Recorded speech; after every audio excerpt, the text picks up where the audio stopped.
खबरें तफसील से। हरियाणा के भिवानी के डाडम इलाके में चट्टान खिसकने का वाकया पेश आया। 8 से 10 गाड़ियां दब गई। मलबे से अब तक 3 लाशें निकाली गई हैं। कई लोगों की हलाकत का अंदेशा है। राहत और बचाव का काम हनूज जारी है। इसी बीच हरियाणा के वजारत ज़राअत ने जायजा हादसे का दौरा किया।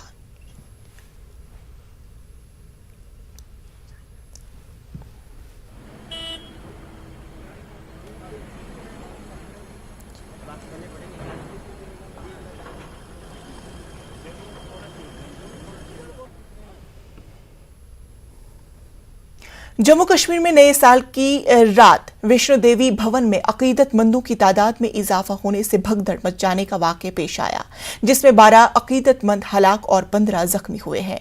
यह हादसा रात के आखिरी पहर में तकरीबन 2:45 पर वैष्णो देवी भवन के गेट नंबर 3 पर पेश आया। जारी प्रेस नोट के मुताबिक हादसे की इतला मिलते ही फौरी तौर पर रेस्क्यू ऑपरेशन लॉन्च किया गया। महलूकीन की लाशों को मजीद कानूनी कार्रवाई के लिए CHC कटरा मुंतकिल कर दिया गया। जख्मी यात्रियों को मेडिकल यूनिट भवन में इब्तिदाई तिबी इमदाद फराहम की गई और इसके बाद खुसूसी इलाज के लिए श्री माता वैष्णो देवी नारायणा सुपर स्पेशलिटी अस्पताल मुंतकिल किया गया। 4 जख्मियों को पहले ही डिस्चार्ज किया जा चुका है। हादसे पर जम्मू कश्मीर के LG मनोज सिन्हा ने दुख का इजहार करते हुए मुआवजे का ऐलान किया। महलूकीन के अहले खाना को 10-10 लाख रुपए दिए जाएंगे। जख्मियों को 2-2 लाख रुपए दिया जाएगा। वहीं हादसे की जांच के लिए 3 अफराद पर मुश्तमिल एक आला सतह की जांच कमेटी तश्कील दी गई है। यह कमेटी जम्मू के प्रिंसिपल सेक्रेटरी और ADGP डिविजनल कमिश्नर जम्मू की क़यादत में जांच करेगी। अकीदतमंदों की मदद के लिए बोर्ड ने हेल्पलाइन नंबर जारी किया है। भगदड़ के बाद यात्रा बहाल कर दी गई है। श्रद्धालुओं में काफी जोशो खरोश है। कम तादाद में श्रद्धालुओं को दर्शन के लिए वैष्णो देवी मंदिर भेजा जा रहा है। मुल्क भर में श्रद्धालु बड़ी तादाद में दर्शन के लिए कटरा की जगह नहीं है।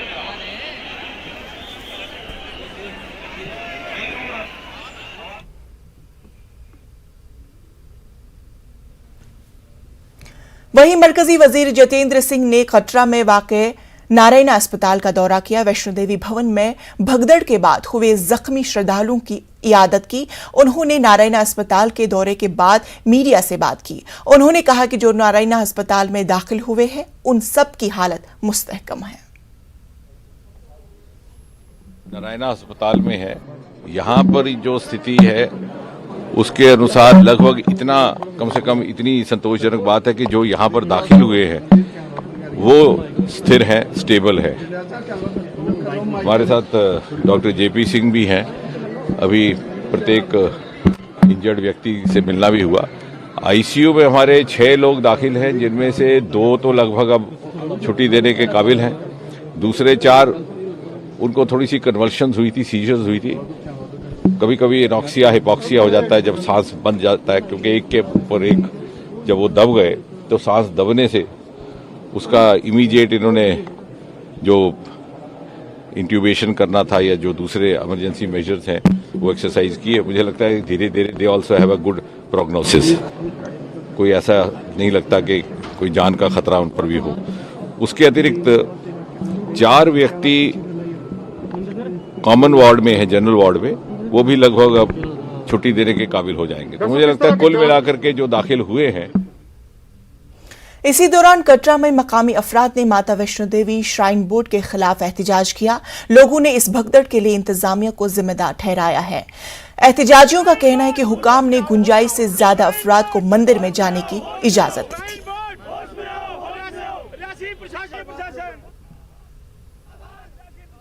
हम ये प्रदर्शन कर रहे हैं, जो हमारे यात्री मारे गए, श्राइन बोर्ड अगर रखवाली नहीं यात्री को कर सकता, इतना यात्री ऊपर किस लिए भेजा, इसलिए हम प्रशासन कर रहे हैं। जो ये अगर श्राइन बोर्ड होश में नहीं आया, ये हम करते रहेंगे। ਸਾਰੀ ਦੀ ਸਾਰੀ ਗਲਤੀ ਹੈ ਨਾ ਸ਼ਰਾਈਨ ਬੋਰਡ ਦੀ ਆ।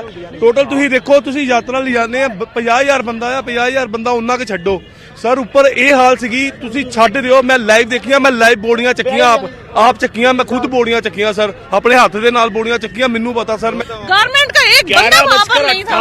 कितनी मुश्किल से हम लोगों ने वहाँ से बचाए और हमारे बच्चों को हम निकाल, कोई नहीं था। पुलिस लाइव कल की यात्रा पर्ची है पूरी नहीं, कोई आपस में नहीं लड़ा। ये पूरा पूरा स्वाइन बोर्ड और ये पूरा बिल्कुल गलत। मैं थी वहाँ पर, बिल्कुल गलत। आने वालों की जाने वालों की कोई व्यवस्था नहीं थी लाइन की। 6:15 बजे मैंने यात्रा चालू की। यात्रा पर्ची के यहाँ रोक सकते थे हमें कि भाई आप नहीं जाएंगे, लेकिन यात्रा पर्ची में हमें कोई रोका नहीं गया और न हमें ये कहा गया कि ऊपर बहुत रश है। अगर हमें कह दिया जाता तो हम कभी ऐसी रिस्क नहीं लेते। 11:58 पर मैं यहाँ बिल्कुल भवन पर था। भवन पर जाने वालों की संख्या लगभग 10,000 लोग एक जगह फंसे हुए थे। बगल वाला नेट इतना कमजोर था कि वहां से निकलने में बहुत ही तकलीफ थी और इतनी रश में बहुत सारी लेडीजों को, बहुत सारे बच्चों को जबरदस्ती प्रेशर करके उनको भगाया गया। अगर आज लोग मरे तो सिर्फ और सिर्फ स्वाइन। वजीर आजम नरेंद्र मोदी ने वैष्णो देवी मंदिर हादसे पर दुख का इजहार किया। उन्होंने पीएम निधि योजना के तहत 10वीं किस्त जारी करने के मौके पर महलूकीन के लवाहकीन के साथ हमदर्दी का इजहार किया है। पहले तो मैं माता वैष्णो देवी परिसर में हुए दुखद हादसे पर शोक व्यक्त करता हूं।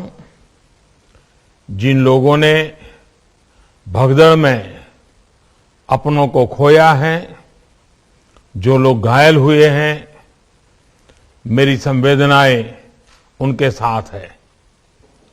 केंद्र सरकार, जम्मू कश्मीर प्रशासन उसके लगातार संपर्क में है। मेरी लेफ्टिनेंट गवर्नर मनोज सिन्हा जी से भी बात हुई है। राहत के काम का, घायल के उपचारों का पूरा ध्यान रखा जा रहा है। जम्मू कश्मीर हदबंदी कमीशन की तजवीज के खिलाफ पीएजीडी के एहतजाज को पुलिस ने नाकाम बना दिया है। पुलिस ने मार्च से कबल ही पीएजीडी के रहनुमाओं को घर में नजरबंद कर दिया है। ताहम पीडीपी और नेशनल कॉन्फ्रेंस के कुछ कारकुनान और रहनुमाओं ने श्रीनगर के 2 मुख्तलिफ मकामात पर एहतजाज किया। ये मुजाहिरे उस वक्त शुरू हुए जब पीएजीडी के सदर फारूक अब्दुल्ला, महबूबा मुफ्ती और यूसुफ तारेगामी समेत कई लीडरों को घर से बाहर जाने की इजाजत नहीं दी गई। एनसी के सूबाई सदर नासिर असलम वानी का कहना है कि मुल्क में मौजूदा हुकूमत अंग्रेजों से भी बदतर है। हमारे नुमाइंदे ने नासिर असलम वानी से बातचीत की। जम्मू कश्मीर डिलिमिटेशन कमीशन के ड्राफ्ट प्रपोजल्स यानी तजावीज़ के बाद पीएजीडी ने आज एहतजाज का ऐलान किया था, लेकिन कल रात से ही आप देखिए ये गुपकार रोड है, इसे सील कर दिया गया है और जो आला क़यादत है नेशनल कॉन्फ्रेंस की, पीडीपी की और सीपीआईएम की, उनको घरों तक ही महदूद रखा गया है।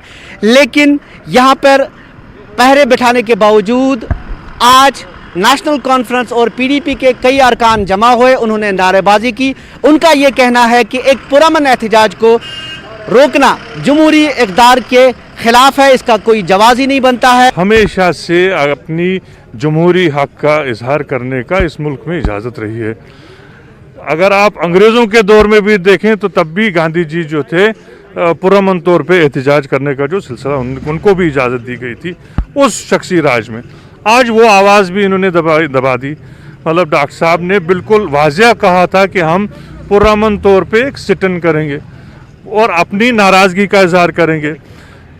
नाराज़गी का इजहार करना एक जमहूरी हक है, उसमें तो कोई इनको एतराज़ नहीं होना चाहिए। लेकिन जो बर्दाश्त का मादा नहीं रहा इस सरकार में, अफसोस से ये कहना पड़ता है कि किसी भी नाराज़गी का इजहार करने का भी इनको जो है वो बर्दाश्त करने का क़ुव्वत नहीं है और उसका मुजाहरा इन्होंने आज किया।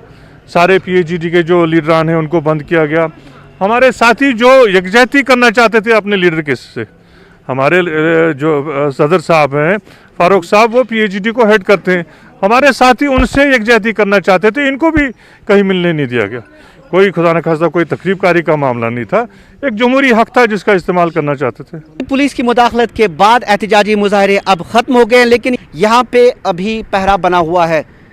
कैमरा पर्सन अयूब खान के साथ शब्बीर अहमद, न्यूज़ 18 उर्दू, श्रीनगर। मुल्क भर में कोरोना के 22,775 नए मामला दर्ज किए गए हैं। गुज़श्ता 24 घंटों में 406 लोगों की कोरोना से मौत हो गई, जबकि 8,949 अफराद सेहतयाब हुए। दूसरी जानब से 15 से 18 साल की उम्र के नौजवानों को वैक्सीनेशन के लिए कोविन ऐप के जरिए आज से रजिस्ट्रेशन का आगाज हो गया है। रजिस्ट्रेशन के लिए आधार या स्कूल का ID कार्ड होना लाजमी है।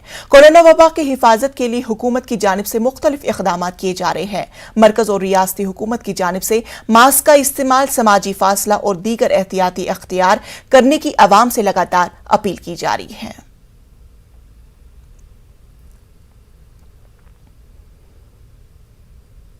कोरोना का असर आम शहरियों पर ही नहीं बल्कि अवामी लीडरों पर भी देखा जा रहा है। महाराष्ट्र में 10 वज़राए और 20 से जायद अरकान असेंबली का कोविड टेस्ट पॉजिटिव पाया गया है।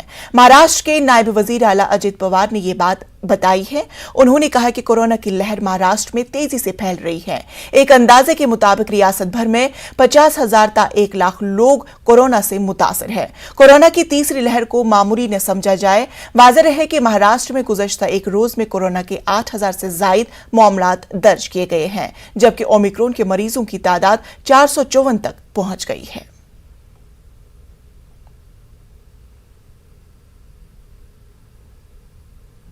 जी जनतेला नागरिकांना आग्रहाची विनंती आहे की कोरोना खूप झपाट्याने वाढतो। मी मागेही काहींशी आपल्याशी बोललो होतो। 5 दिवसच अधिवेशन आम्ही ठेवलेलं होतं, तरी 5 दिवसामध्ये जवळपास आत्तापर्यंत 10 मंत्र्यांना कोरोनाची लागण झालेली आहे। जवळपास 20 पेक्षा जास्त आमदारांना कोरोनाची लागण झालेली आहे। प्रत्येकाने लोकप्रतिनिधी असेल किंवा कुणी नागरिक असेल त्या सर्वांनी नियमाचं भान ठेवलं पाहिजे। उत्साह तर प्रत्येकाला असतो, प्रत्येकाला वाटतं लग्न समारंभ असतील, नवीन वर्ष असेल, आणखीन कुठले शर्यती असतील, काही कार्यक्रम असतील, त्या कार्यक्रम मोठ्या प्रमाणावर व्हावेत। परंतु हा जो कोरोना आहे नवीन आलेला, त्याच्यामध्ये त्या विषाणू इतक्या फास्ट पद्धतीनं सर्वांना त्याच्यामध्ये कोरोना बाधित करतो, ह्याची नोंद कृपा करून सर्वांनी घ्यावी। माझी इलेक्ट्रॉनिक आणि प्रिंट मीडियाला पण विनंती आहे की मीडियाने पण ही बाब लक्षामध्ये आणून द्यावी। नए साल के आगाज पर हिंद और पाक की सरहद पर भी खुशियां देखी गई। हिंदुस्तान और पाकिस्तान के फौजी जवानों ने साल नौ के आगाज पर मिठाइयां तकसीम करते हुए एक दूसरे को मुबारकबाद पेश किया। दोनों ममालिक के फौजी जवानों ने पुंछ रावलकोट क्रॉसिंग पॉइंट, चकोठी ओरी क्रॉसिंग पॉइंट और छलीना टडवाल क्रॉसिंग पॉइंट समेत लाइन ऑफ कंट्रोल पर मिठाइयों का तबादला किया गया।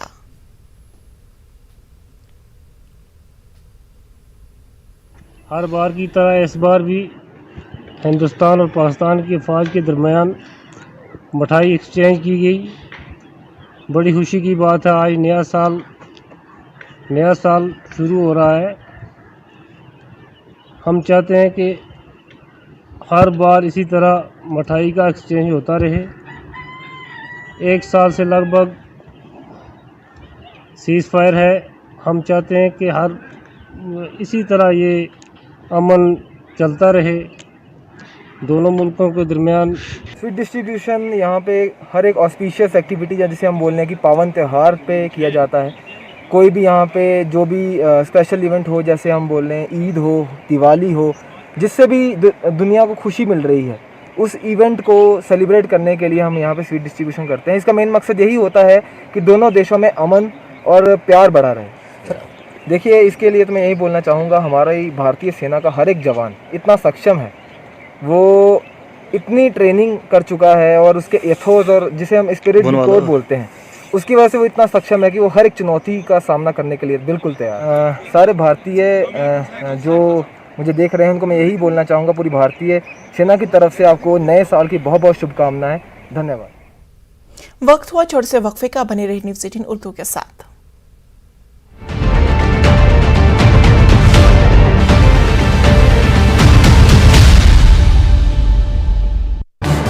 इस न्यूज हेडलाइंस के प्रायोजक पेट सफा आयुर्वेदिक जून। पेट सफा हर रोग दफा।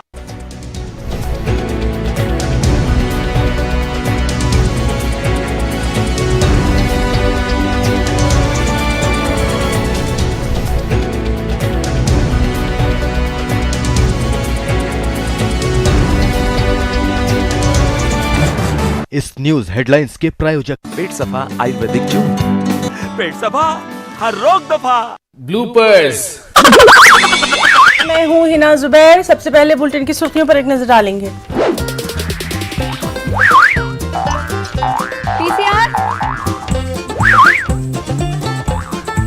हर हेलो हेलो हेलो जी बताइए।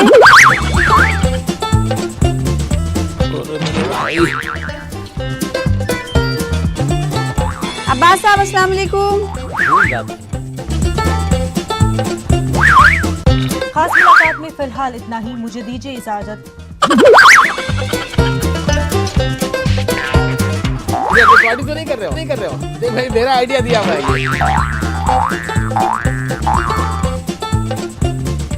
आज तेलुगु मेकअप हो गया, समझे?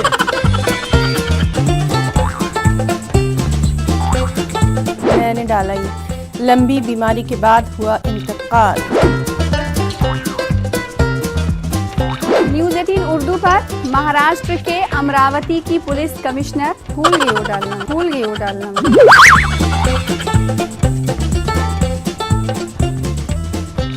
टॉपिक लास्ट मिनट पे चेंज हो गया। इन खवातीन के जज्बों की सताइश भी करनी है जिन्होंने तमाम मुखालिफतों गलत हो गया है?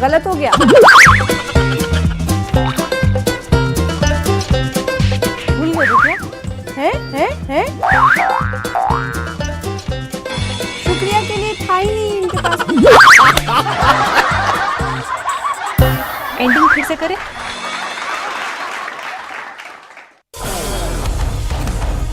इस न्यू ईयर स्पेशल में देखिए कलर्स के सितारों ने की एक धमाकेदार party. Wish you all a very happy new year. Happy New Year. সবাইকে নববর্ষের হার্দিক শুভেচ্ছা। 31 दी तो लाख बधाइयां। Happy New Year guys.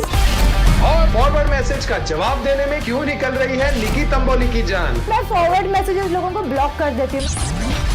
मैंने अपना स्टेटस ही रखा हुआ है, forward messages people will be block. देख रहे ना। ब्रेक के बाद इस्तकबाल।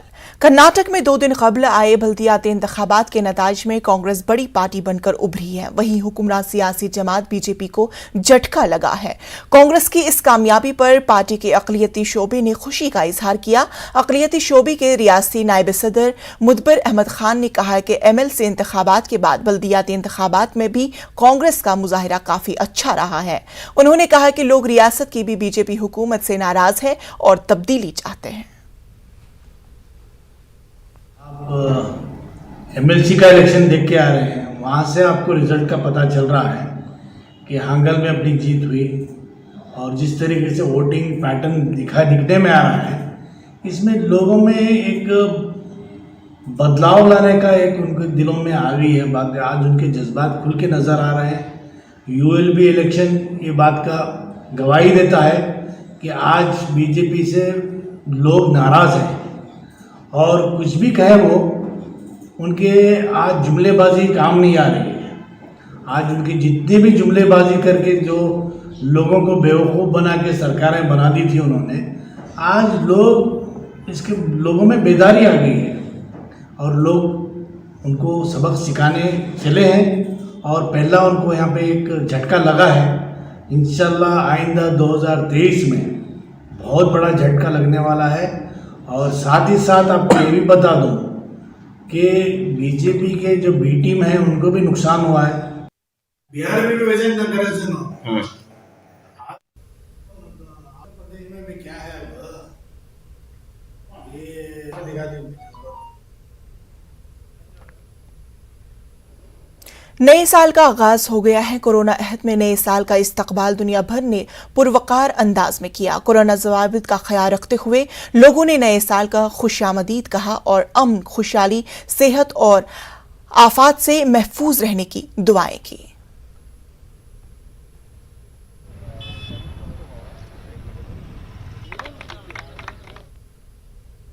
वहीं मुंबई में नए साल के पहले ही दिन सयाहती मकाम पर लोगों का हुजूम नजर आने लगा। कोरोना के कवानीन की खिलाफ वर्जी साफ नजर आ रही है। हमारे नामानिगार वसीम अंसारी ने गेटवे ऑफ इंडिया से जायजा लिया। 2022 की शुरुआत हो चुकी है और साल के पहले ही दिन हमने देखा है जिन जिन इलाकों में और जहां पे भीड़ से बचने की हिदायत दी गई थी वहां पर सबसे ज़्यादा भीड़ देखने को मिल रही है। इस वक्त हम मुंबई के गेटवे ऑफ इंडिया पे हैं। आप देख सकते हैं किस तरह से लोगों की भीड़ यहाँ पर जमा है और लोग कहीं ना कहीं जो कोरोना के नियम है उसका उल्लंघन करते हुए साफ तौर पे नजर आ रहे हैं। इन पूरे आंकड़ों की बात करें तो मुंबई पिछले कुछ दिनों में लगातार जिस तरह से आंकड़े बढ़े हैं उसे लेकर काफ़ी सख्ते में नजर आ रही है। जो बीएमसी के जो अधिकारी हैं वो बाकायदा किसी न किसी तरीके से लोगों को हिदायत दे रहे हैं कि भीड़ ना करें। अगर कल के आंकड़े की बात करें, पिछले 24 घंटे के आंकड़े की बात करते हैं तो लगभग महाराष्ट्र में 8,000 से ज़्यादा कोरोना के मामले आए थे, तो वहीं मुंबई में भी 5,000 से भी ज़्यादा लोग कोरोना से पीड़ित साफ तौर पे नजर आए। और जिस तरह से देखा गया कि ओमाइक्रॉन भी अपने लगातार जिस तरह से पैर पसार रहा है, इसकी संख्या भले ही 24 घंटे में महज 4 हुई, लेकिन ये आंकड़े बढ़कर मुंबई और महाराष्ट्र में 454 के करीब हो चुके हैं। यानी कि बढ़ता हुआ आंकड़ा, इसे लेकर सरकार काफ़ी सतर्क नज़र आ रही। कई तरह की हिदायत दी गई थी, खास करके 31 दिसंबर की रात जिस तरह से जश्न की रात थी, लोगों को बीचेस पे आने के लिए मना किया गया था और कई जगहों पे जो सार्वजनिक स्थल है वहाँ पे आने के लिए मनाही की गई थी और बाकायदा कड़ाई से इस नियम का पालन भी किया गया, जिसकी वजह से कई ऐसे लोग थे जो अपने घरों में 31 दिसंबर के जश्न को मनाया। लेकिन साल के पहले ही दिन सार्वजनिक स्थल हो या फिर जो पर्यटन स्थल है उन सभी जगहों पर बाकायदा अब लोगों की भीड़ दिखाई देने लगी है। कई लोग ऐसे हैं जो मास्क में हैं, कई लोग ऐसे हैं बिना मास्क में हैं, यानी कोरोना का डर उन्हें सता नहीं रहा है। लेकिन हम सभी से यह अनुरोध करेंगे कि कोरोना से बचना है तो मास्क लगाएं, प्रॉपर हाथ धोएं और लोगों से डिस्टेंस बना के रखें, क्योंकि कोरोना से लड़ने और बचने के लिए अगर कोई सबसे बड़ा हथियार है तो यही हथियार है। और लोगों से अपील कर रहे हैं कि सार्वजनिक स्थल से दूर रहें। मुंबई से संतोष डिस्ले के साथ वसीम अंसारी, न्यूज़ 18। खबरनामे में फिलहाल इतना ही, मुझे दीजिए इजाजत। आदाब।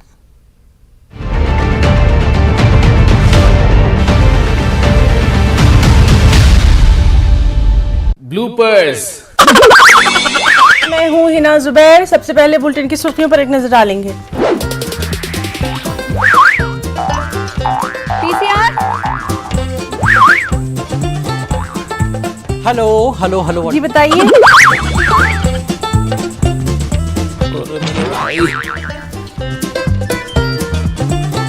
अब्बास साहब अस्सलाम वालेकुम। खास मुलाकात में फिलहाल इतना ही, मुझे दीजिए इजाजत। रिकॉर्डिंग तो नहीं कर रहे हो? देख भाई, मेरा आइडिया दिया हुआ है।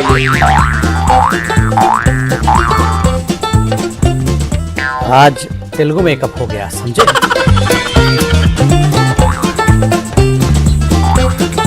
मैंने डाला ये, लंबी बीमारी के बाद हुआ इंतकाल।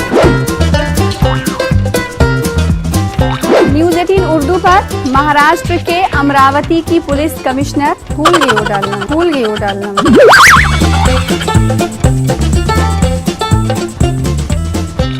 टॉपिक लास्ट मिनट पे चेंज हो गया। इन खवातीन के जज्बों की सताइश भी करनी है जिन्होंने तमाम मुखालिफतों गलत हो गया